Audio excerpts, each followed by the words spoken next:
Welcome back to another episode of the Castball Podcast. Thanks for tapping in for another week. Last week we took a break from the big league club. Talked about the minor league Mariners a little bit. Since then, Caleb Cali, the breakout pick for me, and I mean, listen, not just me, consensus breakout across the minors this year probably. He got called up from Modesto to Everett High A, so good for him. Troy Taylor and Ben Williamson also just got called up. They were already in Everett. They got called up to Arkansas, to Double A, so good for them. I don't think I talked about Troy Taylor. He's an intriguing right-handed pitcher in the system. And then Ben Williamson, I did talk about last week. I know that. So good for him. And Caleb Cali especially. We'll see if he can continue his torrid start to the year. That takes one key middle of the lineup piece out of Modesto, but I think in the short term, with all the talent they've still got there, I think they're going to be fine. But I feel like by the end of the year, they're going to be ravaged by call-ups. Like, I'm intrigued to see what the team looks like in like a month and a half, 2 months, seeing who all has gotten called up to Everett. And by that time, like, the Aqua Sox offense is going to be cooking. They'll get everyone from Modesto, so fun, good for Caleb Cali. Fun that I talked about that last week, and then he got called up. That's really cool. But this week, again, thanks for tuning in this week. Back to a normal weekly episode. Probably going to be a shorter one. I could, talk for a while, and I feel like I say it's going to be a shorter one every other week, and then I end up talking for almost an hour. But this week, there's stuff to talk about, but I want to see how the next week plays out in May. May has been a fine month. It's been an okay month. I think they're 7-7 in May. Like, they've been mid in May. The pitching has kind of fallen back to earth a little bit while the offense has looked better. That was just based on law of averages. I feel like we should have expected that a little bit, but it's rather frustrating that the offense is now just turning it on as the pitching has faltered a little bit this month. But there's been a lot more encouraging stuff going on with the Mariners. I'm going to talk about some unfortunate injuries, some guys who've come back, then who's just been hot in the month of May, who's been not in the month of May, and who's been mid in the month of May, and then who's Julio been in the month of May. And then just some other random notes, and then we'll get out of here. But before I talk about the Mariners, I have two things to talk about my current out-of-the-park baseball franchise. Yes, Out of the Park Baseball. I've talked about it on the show before. I got Out of the Park Baseball 25 a couple weeks ago. Been playing it a lot. I chose my first franchise on the new game. I'm rebuilding the White Sox. It's going pretty well, honestly. I'm in 2025 now. I morbidly killed off the owner and replaced him with Michael Jordan. I didn't change any of like the money or anything, but I thought it'd be fun if the owner of the White Sox was Michael Jordan, and so it's funny to get owner emails from him like, "Hey, Michael Jordan, just checking in." And over time, his stuff, like his ratings and the stuff he feels is important, might change too as the game changes. But that's not what I want to talk about. Two things. I finished the 2024 season, and I get an email from the commissioner's office. Everyone gets this email, all the teams. And it says, the National League is getting rid of the DH again. What? I couldn't believe that. We finished the 2024 season, which is this season, if you're not keeping up. And the National League said, nah, screw it. No more DH. We want pitchers to hit again. How many years is that? 3? When did the universal DH come into play? 2 years ago? 3 years ago?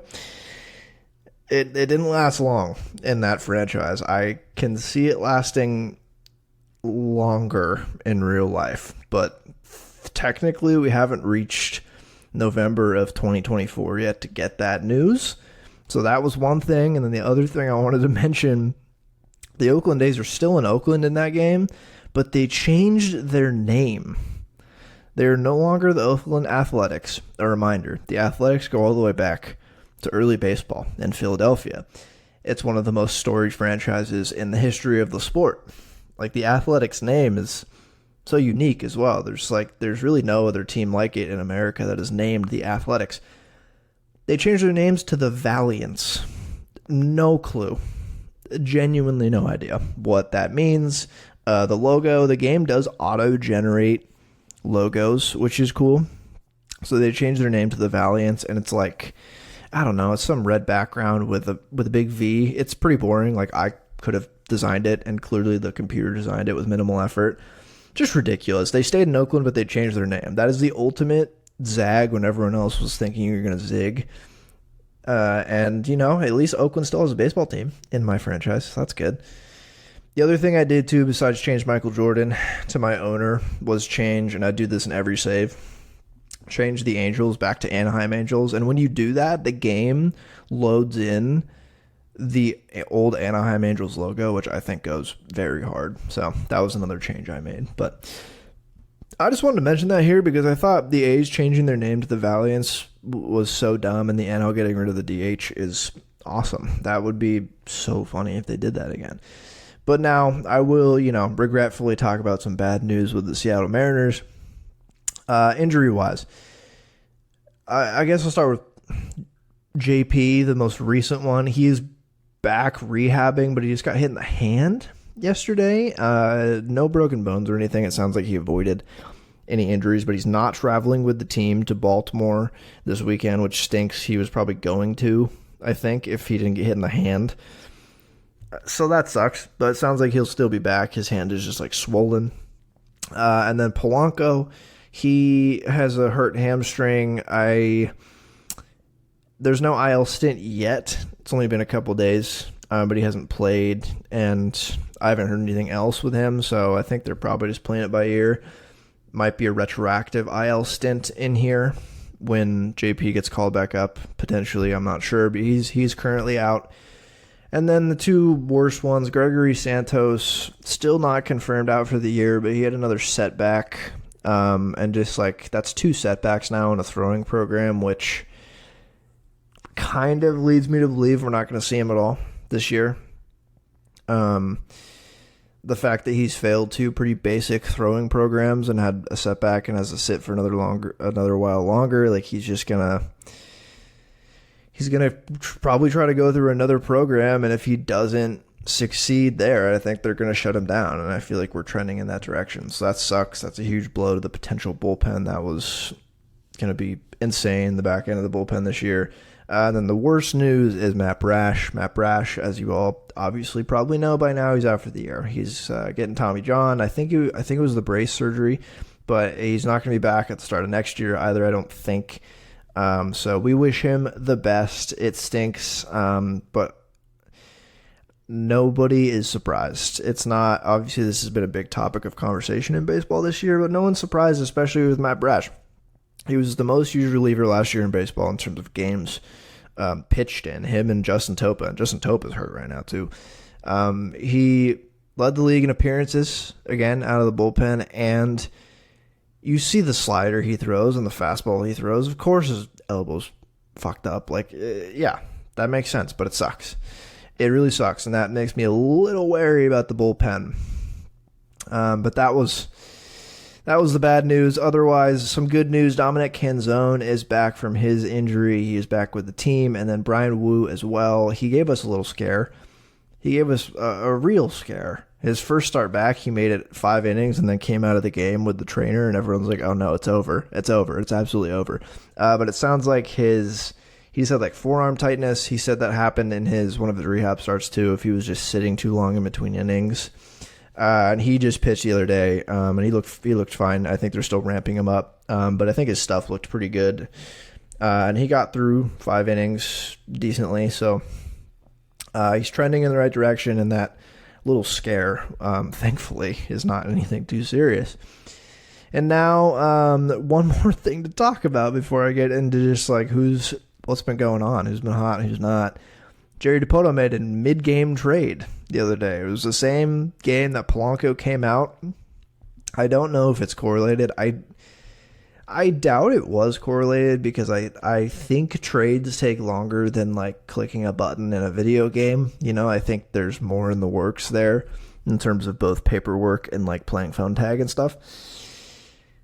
But it was just funny. Polanco comes out of the game, and 20 minutes later, maybe half an hour later, we get he hamstring, whatever, not super serious, but then Jeff Passan tweets the Mariners made a trade, which Jerry is an absolute sicko. That man, someone needs,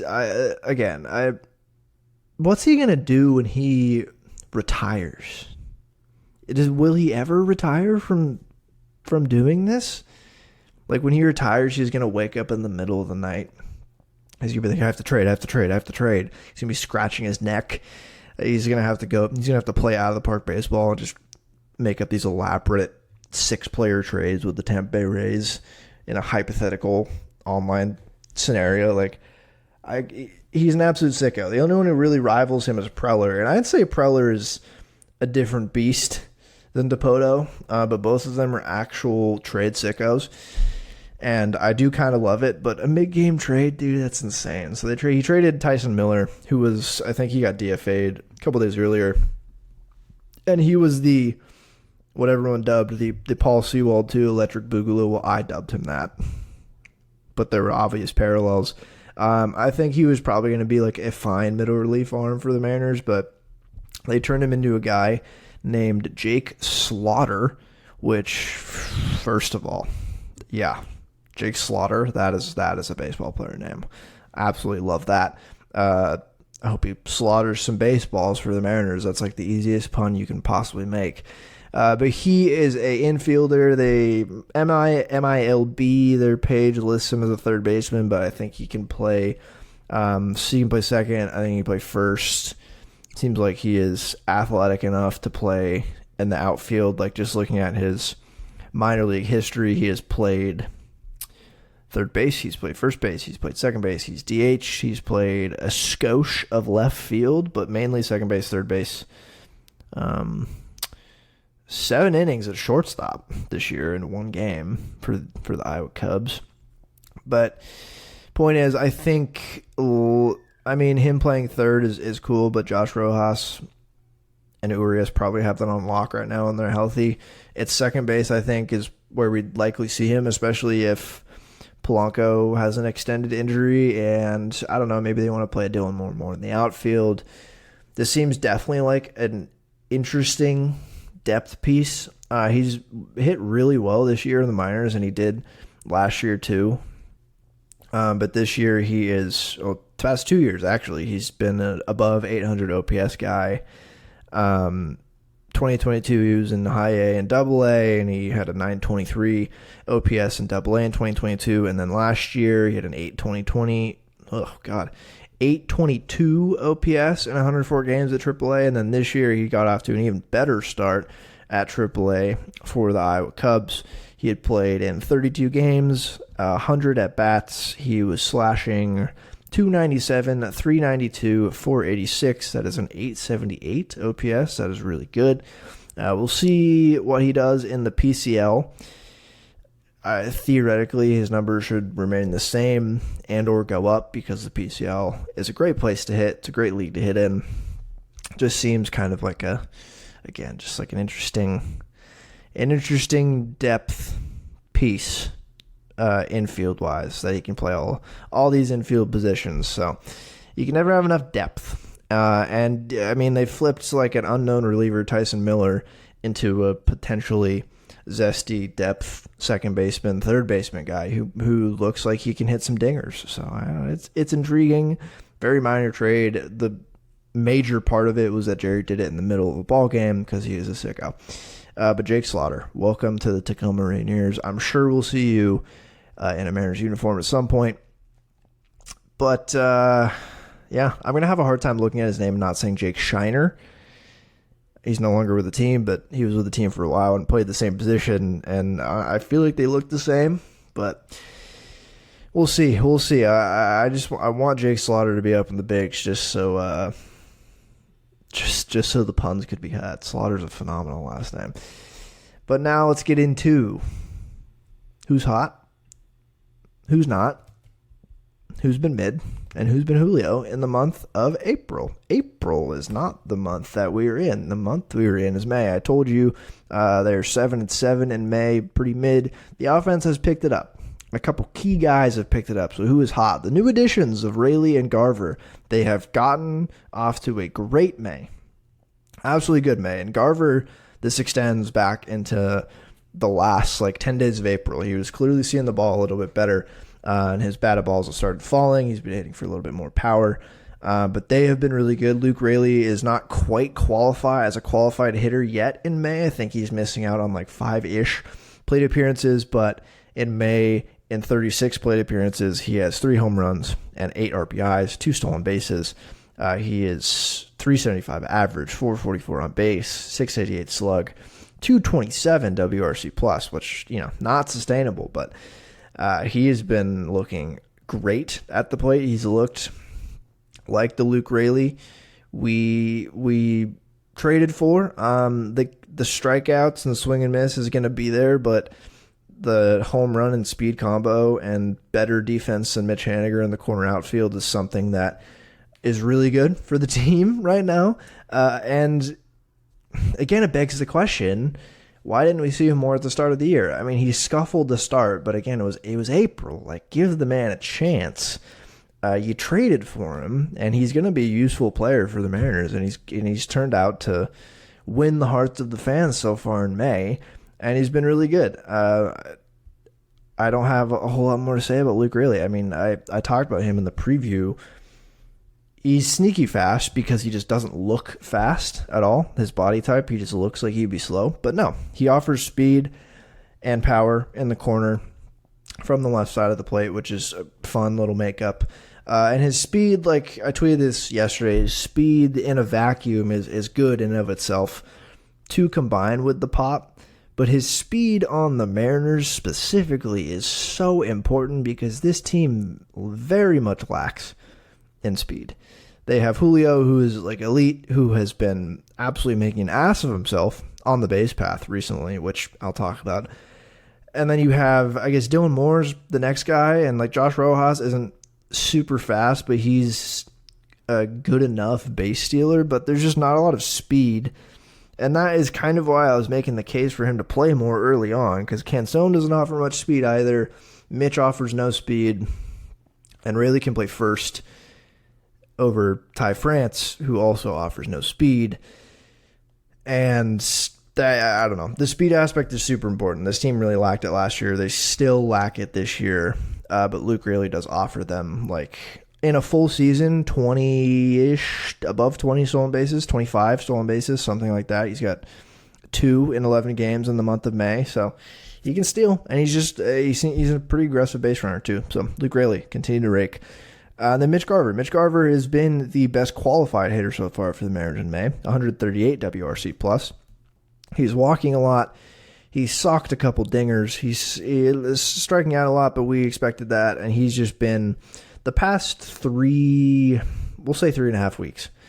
He has looked like the Mitch Garver that we were promised, but expected. He has been mashing left-handed pitching. And he's been not really chasing. He doesn't chase. He draws a good amount of walks. And we see what it looks like when he puts a charge into a ball. He can really hit it. And he's going to strike out a decent amount, but all of that is pretty valuable, especially if he can continue just absolutely shitting on left-handed pitching, which he's been doing. That is the bread and butter. That's what got him paid by the Mariners, and he needs to continue doing that. Cal Raleigh has still been great. Josh Rojas has cooled off for sure, but has still had a solid month of May so far. He has a 132 WRC plus so far in May, and that's it's not as good as the 180 he was sporting coming into to May, but he's still just been a stable bat at the leadoff spot, filling in for JP. And when JP's back, I don't know what they're gonna do. JP earned that spot last year, and, fair play, he was really bad before he got hurt. But even when he's bad, he still gets on base a tremendous amount. So maybe you drop, I don't know, maybe you drop Julio, or you drop everyone one rung. You go JP, leadoff, Rojas 2, Julio 3, Cal 4, Garver, Raley 5, 6, and then whoever else after that. I think that might be the move here. Or maybe you just hit JP 6 or 7 to start just to see where he's at after his injury. and keep Rojas in the starting spot because he's been awesome leading off. And then Cal has continued to be really good. He's continued to be very stable behind the plate. He has 4 home runs in May so far. He leads the team in home runs. He has as many home runs from the right side of the plate as he had in his career coming into this year, which is something that I didn't even consider coming into this year, that he was going to improve his power from the right-hand side of the plate. And if he's consistent with that all year, that's amazing, because that just feels like when he's playing, and he's a catcher, so he's going to play a little bit less than everyone else, but when he's playing, I feel like you can just pencil him in as the 4, as the cleanup hitter for both sides of the plate, and that's super valuable. He's been so tough this month. He's gotten battered, I feel like, this month. The catchers always get battered, but he got his hand whacked the other day. Like, that's how Contreras fractured his wrist. Thank God it didn't happen to Cal. And he hits a dinger the next inning. Like, it's crazy. So he's been the most stable guy all year, him and Josh Rojas, which is hilarious. And then the other guy who's been hot and in a filling the need role is Dylan Moore. Dylan Moore has been crucial to what this offense has done the past couple weeks. 121 WRC plus in May so far. Not striking out. He's striking out a little bit less than league average, throwing a decent amount of walks, has a couple home runs, just been like a solid presence in the box, and has filled the lineup spot for JP really well. He's filled in and provided great production from him. He's obviously not the shortstop that JP is. It looks a little bit clunkier over there, but he's done fine. He's done enough of a job out there to continue starting him, especially with the way he's been hitting at the plate. He's just been really, really good filling in for JP, and it's going to be tough when he comes back. They're going to have to try to fit him into the lineup because he's been hitting so well. And so, I don't know. They're going to have some lineup issues, and it's not necessarily the best lineup issues because it's not the best lineup. It's congestion with guys who are, they've been hitting well, but it's not like we got to decide whether to play this all-star or the other all-star. It's like, you want to play this guy who's fine or this guy who's fine. It's more who's been hitting the best. And I think it depends on what Polanco's injury outlook looks like and what Canzone looks like when he comes back, but I'll get into the bad. But Mitch Haniger might have to be dropped from the lineup routinely here soon. But let's just go. Let's just go. Who has not been good recently? Who has not been good in May? Luis Urias has not been good in May. He 63 WRC plus and 40 plate appearances so far in May. Not great. Really not great at all. He had a bad throwing error the other night.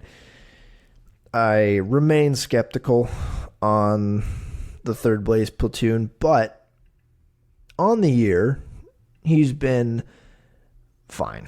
But now he's got Jake Slaughter behind him. But I mean, he's kind of looked like we've expected. He hasn't played that much in the grand scheme, but he's not giving you much. He's definitely maybe the most expendable guy on the 26th when JP comes back and Rivas gets optioned. Again, it depends on what Polanco looks like, but I mean, we'll see. We'll see if they just say, hey, Jake Slaughter, welcome to the bigs, Luis Urias, optioned, because he's been bad. And if he's not even going to provide good defense when he is playing at third base, then what is even the point? So he's been bad. Really, the really tough one, I mentioned Polanco. He has not been good this year at all, and then he just got hurt. I don't want to say the name. I don't want to say it, but I'm going to say it. Colton Long. I remember last year, it took us probably, what would you say, in your opinion? A couple months, 2 months until end of May, maybe, to be like, hey, we're waiting for him to turn it on here. And then June comes and you're like, oh man, he might be cooked. And I don't think Polanco is quite there yet, but it feels like a situation where he comes back and his hamstring's fine. He continues to just kind of be a below league average bat. And it's, even if he had great second base defense, which he hasn't been, that's not a premium position where you're going to value that too much. Are we going to get to that point where it just feels like every week in, week out, we're just waiting for Polanco to get things going? Like, his second base is just the absolute bane of Jerry DiPoto's existence. And since Cano left, it's been the boogeyman position. It's been the Kendrick Lamar to Jerry DiPoto's Drake. Like, truthfully, it's been so bad. And you trade for Jorge Polanco, and maybe a year or two late. Maybe this should have came a couple years ago, but you trade for him, and the track record is good. And you think there's like a good baseline with him being a switch hitter, and just he's been such a stable, productive hitter for 4 years now, basically. I mean, since he started playing every day around 2017, 2018, he was like, okay, this guy is going to be a pretty good shortstop or second base for a little while, and he has been. And he's in year what? I think he's in year 10 now in the league. He is 30. He's going to turn 31 during the season. I don't know. I don't want to proclaim him cooked. I want to give him more time. It just hasn't looked good. It hasn't looked good at all. And it's tough because it felt like that was the solution. That was the trade. That was the move that everyone probably felt the best about. It was like, finally, we have a second baseman. But that's also kind of what the Colton Wong deal felt like too. So I don't want to say Wong's name in the same sentence as Polanco. It feels like it's cursing him, but it's just not been good. And then the last hitter who really has not looked great is Mitch Haniger. He did hit a home run last night. He had a couple hits and a walk. He had a really good game the other night against the Royals, but on the whole in May, he had a really good couple first weeks. It was really good to see him hitting well up there.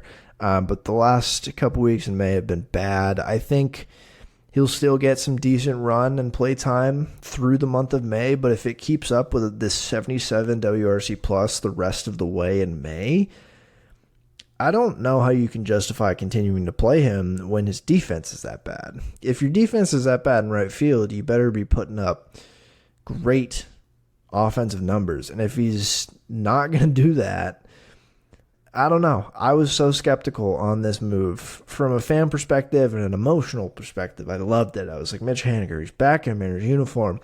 He is going to recapture his all-star form in his Mariners uniform, despite how absolutely cooked he looked when he played last year. And he just hasn't looked good. He just hasn't looked good. He had a couple good weeks, and since then, it's just been so bad. And I think the defense is making me think he's been the worst player in the league. I mean, he still has some time to win my heart back. The defense has been so bad. Like, he was never a good defender in right to begin with. Peak seasons with the Mariners offensively, he was never a good outfielder by most metrics. And obviously it's not going to get better with age. He's 33 now, and he looks even more cooked. It feels like, and that's another thing that Raley has on him, is Raley is better outfield-wise. He might not be himself a great outfielder, but boy, is he an upgrade to Mitch Haniger right now. I might be an upgrade to Mitch Haniger out there right now. It looks so bad. It's a ball in the gap feels like it could go for 3 instead of him taking a nice route and holding it to a single. I don't know. Just doesn't look good. He doesn't look good. Lots of whiffing. He's been really good about not chasing recently, and his strikeout rate isn't crazy in the month of May. And on the whole, throughout the season, he has been really good at not chasing pitches outside of the zone. But it's now in May, it's just been a lot of weak grounders and pop-ups. It just feels like there's something off. I don't know whether it's timing or StatCast just added bat speed. Maybe it's a bat speed thing. I don't know. It hasn't been good, though. It has not been good. And with that, who's been mid? And really, Ty France is the only one. Ty France has a 104 WRC plus in the month of May. He has hit home runs in back-to-back games, though. And the latter home run that he hit against the Royals was a phenomenal swing and bat drop combo. It was great. It was one of the best swings, maybe his best swing all year, but one of the better Ty France swings I've seen in quite a long time, coupled with an amazing bat drop. Absolutely killed that home run, and he keeps pulling me back in. He has these stretches, and I'm like, he's cooked, and then he does what he did in the last two games. I'm like, he might be back. Well, it's really ugly in the month of May, 1.9% walk rate, really bad with a 27% strikeout rate. I just don't know anymore. The Ty France back meter is currently at an all-time confusion level. I'm so conflicted. He still is hitting the ball pretty hard, but the outcomes, again, have not been ideal. But, 104 WRC plus in May, 52 plate appearances. That's 4% better than the average. I'll take that. I think we're at a point where we're going to be seeing more Luke Raley over there. Maybe against right-handed pitching, Ty doesn't play quite as much, and it's Luke Raley at first base and Ken Zone in the outfield. And then I guess if they insist on playing Haniger still in the outfield, him. But this is tough when you build a lineup out of not dead wood, but middle of the road wood, not ideal wood, because you're going to have to play like Mitch or Ty. You can't really bench both of them with their current roster unless, you really just can't. It's been tough. So I don't know. I think I'm almost at a point where I think it might be even more valuable to have a guy like Jonathan Clase on the squad instead of Mitch Haniger, because at least, like, if Clase is going to strike out a lot, and maybe he's not going to walk very much, he at least, one, offers me some intriguing prospect upside that Haniger clearly does not. And the speed thing, where Clase can also play all three positions pretty well just based on his speed alone. And just the base path, he's going to add so much more value to the team than Mitch Haniger when he's not hitting well. If Jonathan Clase is not hitting well, he'll still do a lot more with the times he gets on base than Mitch Haniger does. I'm close to the point where I don't know if Mitch Haniger belongs on the 2024 Mariners. I will give him until the end of May, and then we'll reevaluate that take. It just might be worth having a speedster in Clase up more than Haniger. Haniger might offer, just like he is obviously more of a big league track record. We've seen him do it in a Mariners uniform, but that was a couple years ago. I don't know. I don't know. I'm at a point. I'm reaching a point here, but we'll see. We'll give him a little bit more time.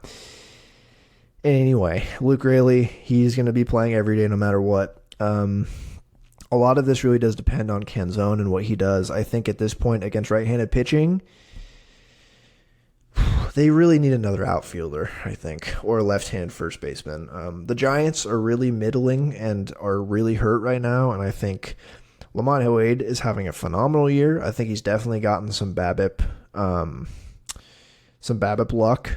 I just poured over his stats a little bit today. He's definitely gotten some batted ball luck, but his approach has been really solid, and Jerry loves a platoon. I think LaMonte Wade could be an interesting trade target for this team to maybe take over full-time at first base, or at least platoon with Ty France, I guess. And then that would allow you to, against right-handed pitching, drop Haniger from the lineup, hit Lamont at first base, drop Ty France to the bench, and then hit Ken Zone and Raley in the corners, just lefty load up against lefties. Or if Clase is up, you put Clase out there, you move Ken Zone to the DH, you give Garver a rest against the right-handed pitcher. I don't know. Lamont, I just wanted to mention LaMonte Wade. I was thinking about trades with the Giants and relievers, but he would be a really intriguing piece to add to this team. I mean, Jerry would trade for him, and he'd be terrible. I just know that would happen. But I don't know. This lineup, it's cluttered in all the wrong ways right now. But it's been pretty good in May. I say all this complaints with, like, a lot of these guys have been good. There's just problems in the future I can see. But the lineup itself, before I talk about Julio, the lineup itself, in May, they're 12th in runs scored, which is fine. And they are 7th in total team WRC plus. Like, that feels kind of like the ceiling of this offense. I don't think they're ever going to be the best offense in the game, but I think this offense could hover, especially if Julio's going forward. I think they could hover around like 10th-ish, like the top third, top half at least offense, and you couple that with the pitching staff, and that's a pretty good ball club. It's just the pitching has faltered a little bit recently, and the hitting's been good, so they just got to put those two together. We see what happens when they put them together. It's great. It's great. But now, before I get into some other random notes, who's Julio? Instead of who's hot, not, and mid, I want to talk about Julio because we judge him differently, as we should. But I personally, I guess, I think everyone else, we hold him to a higher standard, as we should. We've seen what he can do, and he has been fine. He's been better, I will say, in the month of May. But it's been a lot of the same, and a couple good things in May, and a couple things that we're still waiting on in terms of like power. He hit a home run the other week, a nice home run, straightaway center, but the same problem has persisted through the month of May in terms of lack of power, specifically just lack of lifting the baseball. We've talked about this ad nauseum. It's the Vlad Guerrero Jr. affliction of he's still hitting the ball so damn hard when he hits it. He is still so good at hitting the ball hard. When he hits the ball, it is a rocket. It's been a lot of low line drives and hard ground balls, and not a lot of power. He has 2 home runs on the year. It's May 16th when I'm recording this. That's not where you want him to be. I mean, what did he hit? He hit 30 last year, right? You want and expect at least 20 plus from Julio every year. And you know he can do it. Not a lot of guys can hit the ball as hard as he can. He's in the top 4% of Major League Baseball in max exit velocity. Like, the raw power is still there. He's a 48.8 hard hit rate. That is really good. It's a little bit below what he averaged his first 2 years, but it's right there. It's just been, I don't know, it's interesting because his average launch angle this year is 9.8, and that doesn't really mean much just saying that.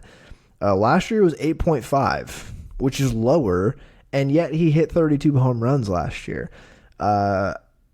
Obviously a bigger sample to look at compared to this year, but the thing about this year, he's barreling the ball a lot less, which means he's just not hitting it on the sweet spot of the barrel as much. It's impressive that he's still managing that amount of hard hits and exit velocities without as many barrels, because that is how you hit the ball the hardest, is like on MLB The Show, it's the perfect. That is a barrel. And his barrel rate percentage is down like 4% this year than it was last year. And so, I don't know, he's still elite at, like, this new bat speed metric he's elite at, but that, like, in a vacuum doesn't mean shit. We knew that. We knew he swings it really hard. But his average exit velocity is good. His hard hit rate is good. His batting average is solid for where we think it should be. His fielding has been great, but he still is just having middling numbers. Like, in May, it's a 119 WRC plus. For the average big leaguer, that's great. That's awesome for the average big leaguer. 19% better than league average in runs created, weighted, that's great. But for Julio, that's not... He needs to be better than that. And it's been from he's just hitting a lot of singles. 375 slug in May. That's really, really low and very ugly. He's a 329 slugging on the year. That is so bad. A 646 OPS. Like, that is just so bad. The one thing that has been good, again, he's still hitting the ball really hard, so it's there. It's the pull side power. He just needs to pull fly balls. If he pulls fly balls more than he is doing right now, with the amount of hard hit balls that he hits, again, he will be one of the best hitters in the league. Like we know he is, like we've seen him do before in his first 2 years. He just hasn't quite done that this year.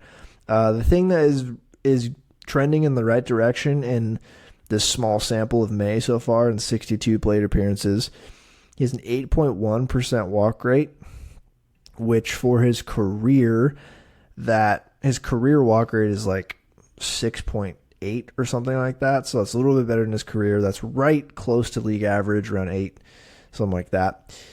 But the K rate in May in 62 plate appearances is 19.4, which is great. His K rate this year has been closer to 29, I think. His average K rate for his career is around 25, which is right around league average again, like hovering around league average. So that has been intriguing. He's still swinging and missing a lot. Like he really is not. He's never been like the worst K guy in the league. He strikes out probably too much, but he swings and misses a lot, and he has been doing that more this year at pitches in the zone, which really sucks. If you really want to get into the StatCast bat speed thing, his bat speed is elite, and his swing length is terrible. So he's very long to the ball, and yet he swings really hard. So I'm not a swing expert, but there are a lot of people that are. I think there's something to shorten his swing so he's quicker to the ball, because if he's quicker to the ball and can barrel more pitches, he's gonna hit so many home runs and at least extra base hits. The problem with this too is you could slug a decent amount by gapping stuff, and he's not really even lifting the ball enough to hit it into the gaps. Like he hits low line drives, and with his speed, it just kind of needs to find a gap, and it's not even really doing that. So on top of that, he's been making an ass of himself on the base path, like I said. He slid off the second base on a steal twice in the past week for out. He got picked off the other night. I think he's in his own head. I think he knows he's struggling. I think he knows he's better than this. I think it's clearly there's just a mental block going on right now, and I hope he can be better. But that's all I'm going to talk about with Julio. And that was the offense. The pitching, I don't want to get into any specific pitching stats. The bullpen has been a little shaky recently. Gabe Spire has his month of May has gotten off to a pretty rough start. Cody Bolton hasn't looked amazing. Tyson Miller got traded. Tyler Saucedo was hurt. Stanek has been shaky the whole year. Kirby Snead's looked pretty solid out of the bullpen, which is nice. Trent Thornton has continued looking pretty good. ERA jumped a little bit this month, but his FIP still looks great. Same with Stanix. Andres Munoz, I do want to touch on him. He's been great, especially recently. Long saves recently for him in the month of May. But I said a few weeks ago his stuff was down. It's looked much better recently. His stats this year have been awesome. He's looked great. He's been kind of everything that they've needed him to be, especially with Brash and Santos hurt. He's going to be even more important now with the Brash news and the Santos news. He's going to be so important to this team the entire year. And it's why I think they should likely and probably are looking at relief trades right now, because I'm worried it's going to have a Brash problem. Munoz has already had injury issues the past couple of years, and now with less confidence in the rest of your guys around him in the back of the bullpen, they're only going to lean on Munoz more, and it's going to put more stress on his arm. He's going to pitch more innings, and they need reinforcements. And I think Jerry, being the trader that he is, I think he's probably thinking about making a relief move sooner rather than later. I don't think he's going to wait around for the trade deadline to come to trade for a solid relief pitcher. I think there's plenty of teams right now that you could look at and target relievers. I mean, if you just scroll through the standings, like you can look for, if he trades for Chris Flexen from the White Sox again, go full circle, that would be very funny. But you can look for the Angels bullpen, you can look at the White Sox bullpen, the Marlins bullpen, even the Mets bullpen to an extent, the Cardinals bullpen, the Giants bullpen. There's plenty of teams that are trending in the wrong direction right now record-wise and have serviceable bullpen arms to trade with or trade for. And I think Jerry should and probably is looking at that like right now.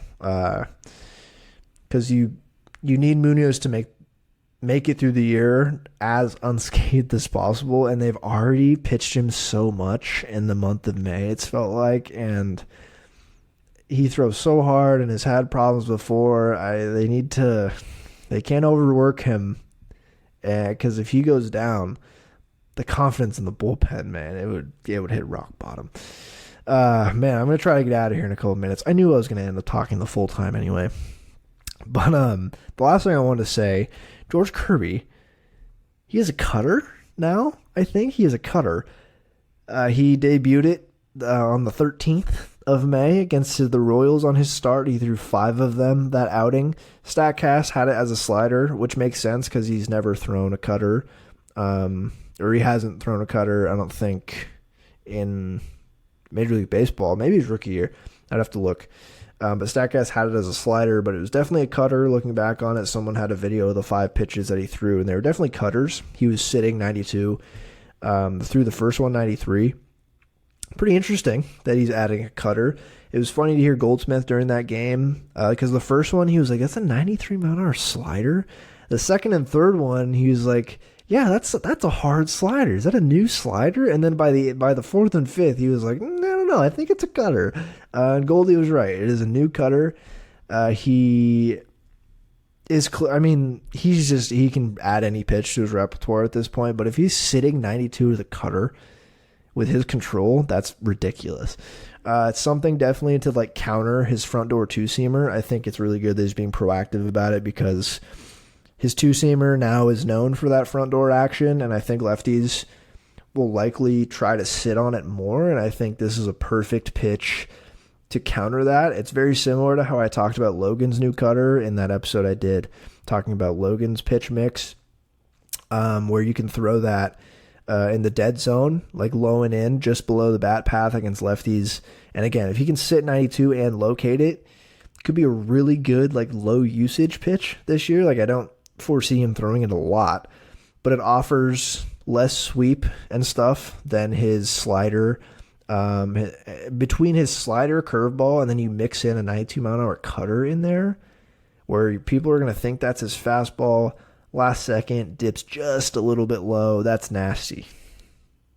And you mix in the splitter and his fastball and his two-seamer. Oh, man. I love Kirby.